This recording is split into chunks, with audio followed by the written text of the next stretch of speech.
নহয় পোনপ্ৰথমতে আপোনালোকৰ আটাইৰে মাধ্যমেৰে মই মানে সমগ্ৰ অসমবাসী ৰাইজক ধন্যবাদ জনাব বিচাৰিছোঁ যে মোৰ এই যিখিনি এটা বিপত্তিৰ সময় তেওঁলোকে মোক সাথ দিছে, তেওঁলোকে মোৰ লগত আছে, ইম'চনেলি মোক ছাপোৰ্ট দিছে আৰু সেইটো এটা মোৰ কাৰণে বিৰাট ডাঙৰ আশীৰ্বাদ। প্লাছ আপোনালোকৰো আজি ইমান এটা প্ৰম্পট আপোনালোকৰ একশ্যন যে আপোনালোকে ইমিডিয়েটলি মোৰ ওচৰত আহিছে যাতে মোৰ বতৰাখিনি অসমবাসী ৰাইজলৈ যায়।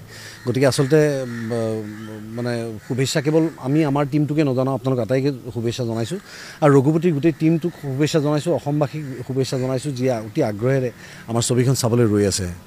আজি এটা আইনী মেৰপেচত পৰি যিটো আইনী মেৰপেচত আমাৰ প্ৰডিউচাৰ শৈলেন শৰ্মা যিয়ে ৰঘুপতিখন প্ৰডিউচ কৰিছে, তেওঁ আজি এটা পাৰ্টি নাছিলে, এই যিখন তেওঁলোকৰ পিটিশ্যন আছিলে, ময়ো এটা পাৰ্টি নাছিলোঁ। গতিকে আমি কোনো ধৰণৰ আইনী মেৰপেচ নাই, কিন্তু আজি হাইকোৰ্টত তেওঁলোকে এই যিখন ষ্টে অৰ্ডাৰ দিছিলে সেইখন বাতিল কৰিছে আৰু ইটো পক্ষ যিটো আছে তেওঁলোকেও এটা কথা ৰিয়েলাইজ কৰিছে যে যিটো তেওঁলোকৰ ব্যক্তিগত যিটো তেওঁলোকৰ কি বুলি ক'ম মই সংঘাত, সেই সংঘাতটোত আচলতে তেওঁলোকে অসমবাসী ৰাইজ আৰু আমাৰ ছবিখনৰ মাজত কোনো সোমাব বিচৰা নাই। তেওঁলোকেও কেছটো উইথড্ৰ কৰিছে আৰু হাইকোৰ্টেও এই গোটেই ষ্টে অৰ্ডাৰটো বাতিল কৰিছে। গতিকে মই অতি সুখী তাৰ কাৰণে যে এতিয়া ছবিখন মুক্তি লাভ কৰিব।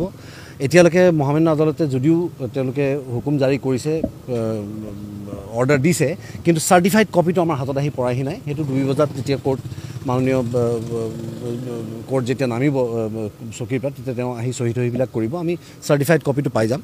গতিকে আমি সেই চাৰ্টিফাইড কপিটো পোৱাৰ পাছতে মহামান্য আদালতৰ সেই ডিচিশ্যনটো সন্মান জনাই আমি তাৰ পাছতহে আমাৰ প্ৰক্ৰিয়াবিলাক আৰম্ভ কৰিম। আৰু যিহেতু কৰ্পৰেট হাউচেছ UFO হওক, স্ক্ৰেবল হওক, কিউব হওক, তেওঁলোকে মহামান্য আদালতৰ সেই অৰ্ডাৰ কপিটো নোপোৱালৈকে তেওঁলোকে আৰম্ভ কৰিব নোৱাৰে প্ৰক্ৰিয়া। গতিকে তেওঁলোকে আৰম্ভ কৰোঁতে হয়তো আজি আমি কেৱল সন্ধিয়া 5 বজাৰ পৰা আৰম্ভ কৰি যিকেইটা শ্ব' থাকিব 5, 6, 7 সেইটো বা 8 সেইখিনি সময়ৰ যিকেইটা শ্ব' আছে সেইকেইটা আমি আজি মুকলি কৰি দিম। গতিকে বুক মাই শ্ব'ত অতি শীঘ্ৰে এভেইলেবল হৈ যাব, সন্ধিয়া তেওঁলোকে শ্ব' বুক কৰিব পৰাকৈ। গতিকে সিমানখিনি